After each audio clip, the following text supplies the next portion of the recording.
Chapter 8. Monroe came back to the place of a terrible fight. He was with Duncan, Hawkeye, Chingachgook, and Uncas. It was quiet now. They walked around the dead men, but they didn't find Cora or Alice. Maybe they're not dead, they hoped. Suddenly, Uncas saw a green big bag near a tree in the wood. It was Cora's bag. "My child!" cried out Monroe. "Give me my child!" "Uncas will try," said the young Mohican. Hawkeye looked at the ground. "Uncas, look," he said. "Perhaps Cora ran into the woods. Perhaps we can find her." They ran as fast as they could into the woods. "Look here, on the ground," said Uncas after some time. "What is it?" asked Hawkeye. "Somebody walked here, and this was not a white man's shoe." He looked very carefully. It was Magua. "Magua! One day my gun will stop him," said Hawkeye angrily. "Let's follow him."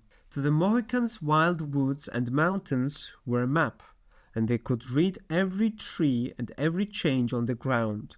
Hawkeye and Monroe followed Chingachgook and his son. They went slowly and carefully. At night the men stopped and made a fire. Then they slept.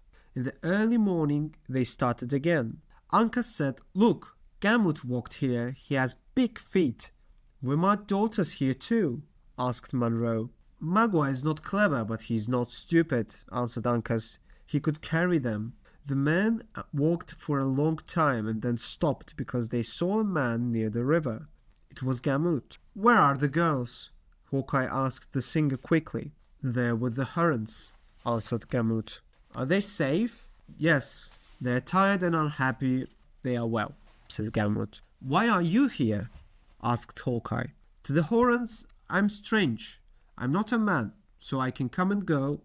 They don't stop me." "Why don't you run away?" "The girls are here. I have to stay here with them," answered Gamut. "Go to them quickly. Give them hope. We will save them," said their father. "I'll go," said Gamut. "I'll go too," said Duncan. "Do you want to die?" asked Hawkeye.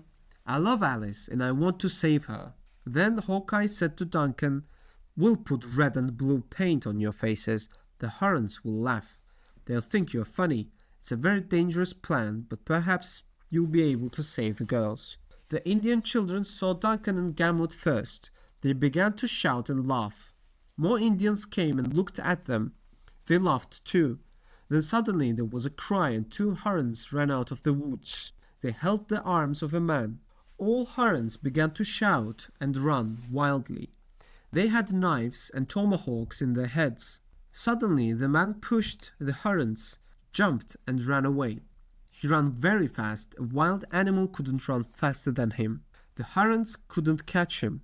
Then the man stopped high above them, near Duncan, and Duncan saw his face. It was Uncas, but at that moment one of the Hurons came from behind the tree and quickly seized Uncas by the arm. He took him to the chief. "You will spend this night in a cave," said the chief, "but tomorrow you will be thrown into the fire."